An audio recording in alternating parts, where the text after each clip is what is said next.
Husličky z Javora, ej, či pekne hudete, čo ja budem robiť, hej, keď vy nebudete.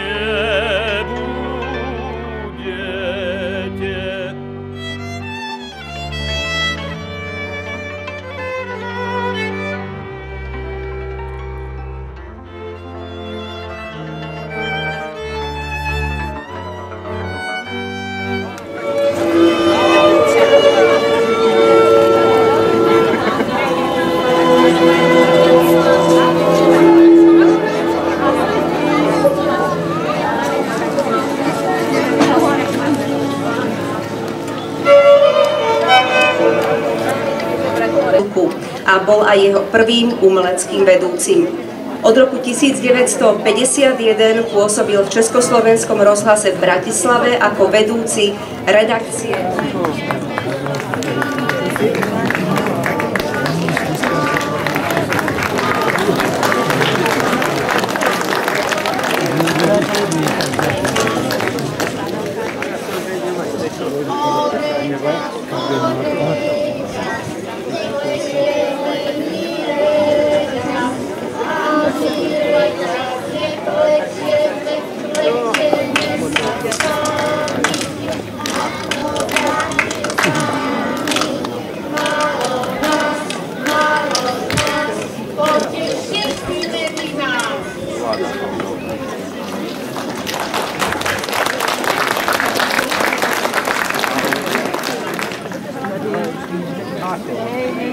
Pod Chanicem malá krásna dedinka, býva tu aj naša škôlkárska rodinka. Všetci sa tu radi máme, spoločne si pomáhame. Ja vás tu dnes všetkých vítam a za to nič nepýtam.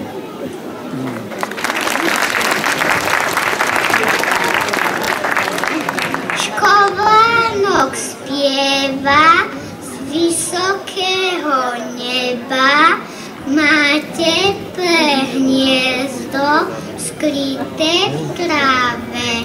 Na zemi v javnom rozkvete a preto spieva vo výšave, ako je krásne na svete.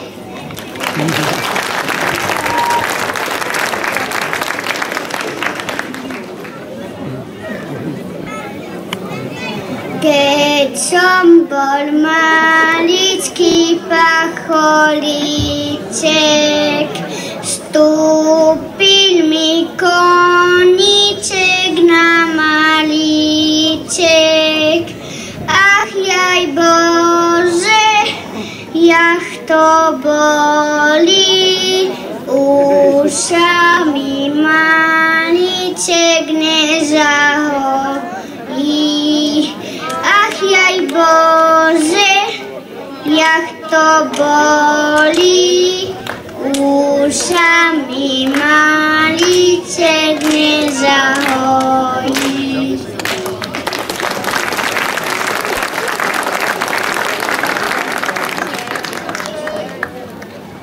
Červenú sukničku vláda nosím, červená je ako rúža, tá by mi pristala do zaista. Červená je ako rúža, tá by mi pristala do zaista.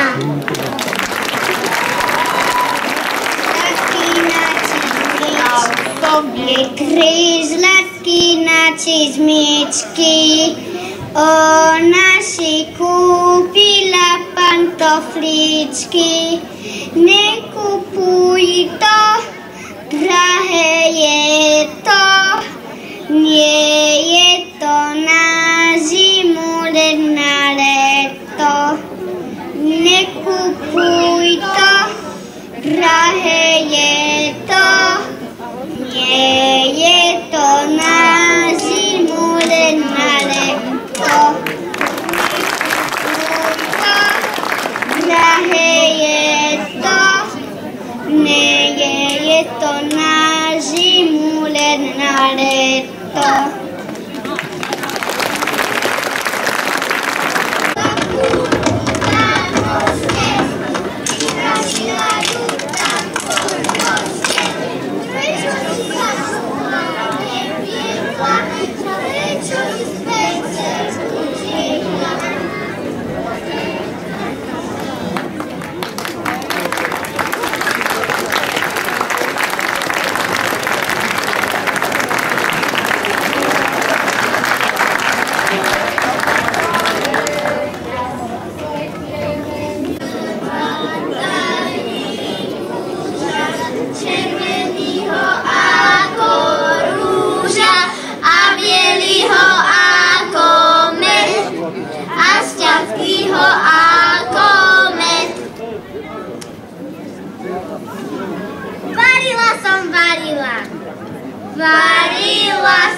Varila.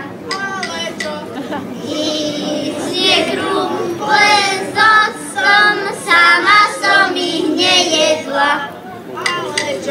Dala som ich chlapcom a chlapci mi vraveli, že som dobrú dievča, že mi muža netreba. Až keď budem veľká.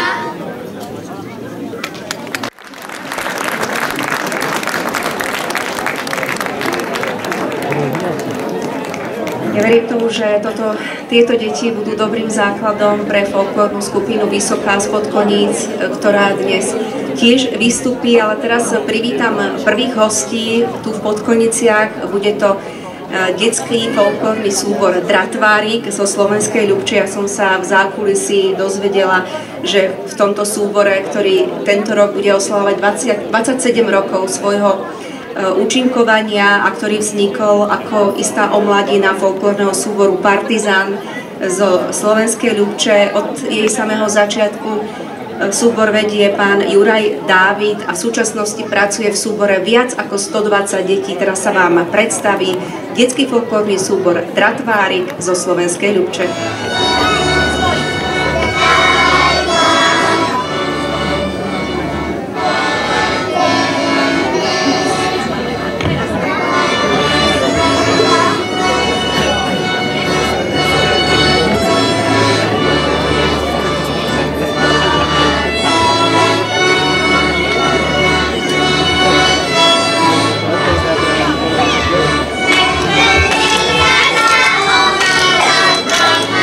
Thank you.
posielku od okov. To jak daší teda do chlebička, tak daší. A malinka mi se snie. Takže mi chytala Janka, haha. Takže si to dám domov.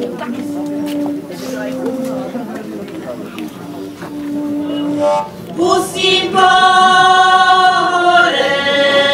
hlas, hlas dama počujú, hlasy na závaž. Hlasy na závaž, bača do kolíby, a zdá sa ten môj hlas, bačovi zalúbi.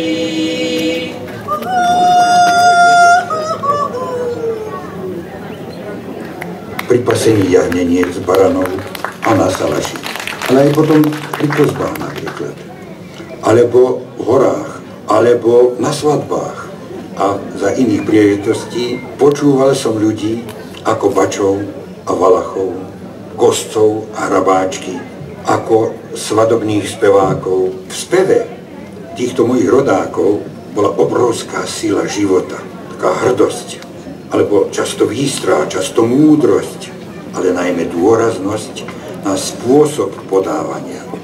Vždy to bola snaha, aby spev teda naozaj pôsobil.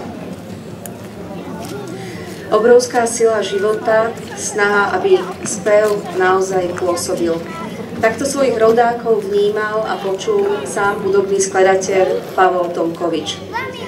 Ako sa v Podkoniciach spievalo kedysi, počúvajte teraz nahrávku z roku 1979. Naspievala ju pani Etela Budajová a po nej spevácka súčasnosť Podkoníc.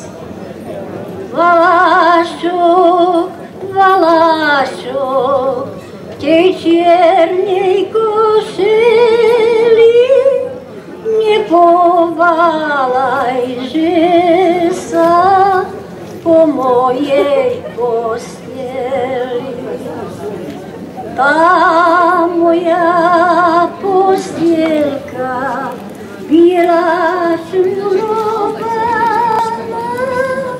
a tvoja pošielka 3 roky neprana.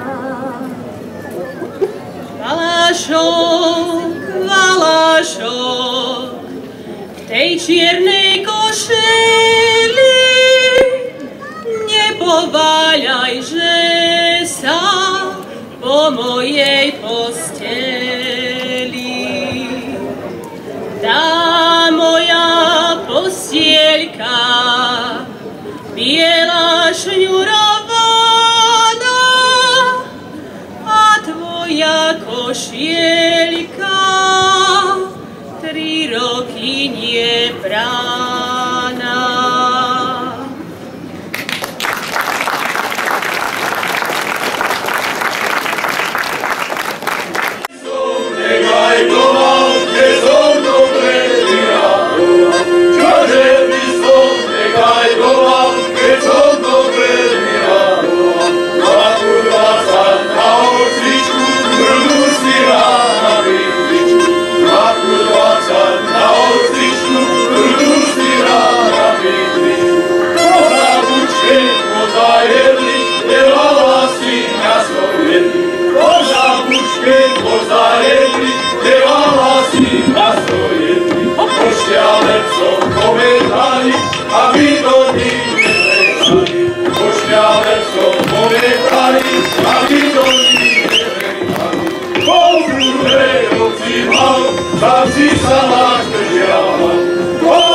domáci folkloristi z folklórnej skupiny Vysoká z Podkoníc. Ja som ich chcela poprosiť ešte o nejakú jednu opakovačku, ale nepotrebovali odo mňa, aby som ich prosila, pretože ste si to vyžiadali vlastne vy sami.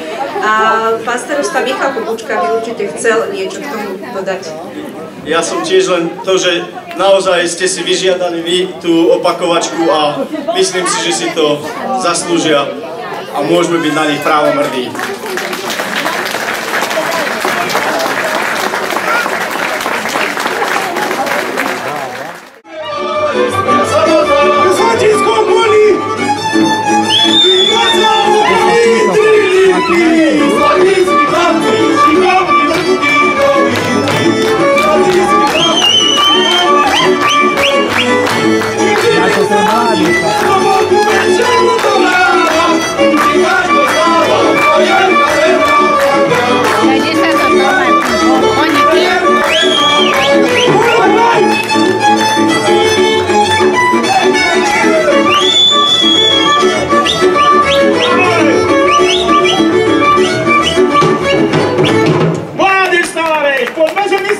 Aby sme nepobudili snad, lebo ak bude na dedine Vrava, bude sa s vami zapodievať obecná rada.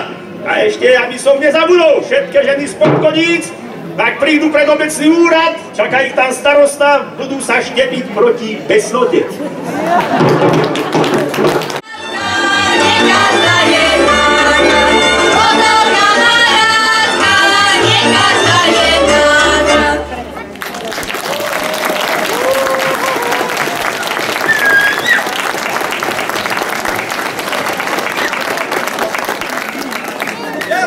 Yes.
do koča. Ujde!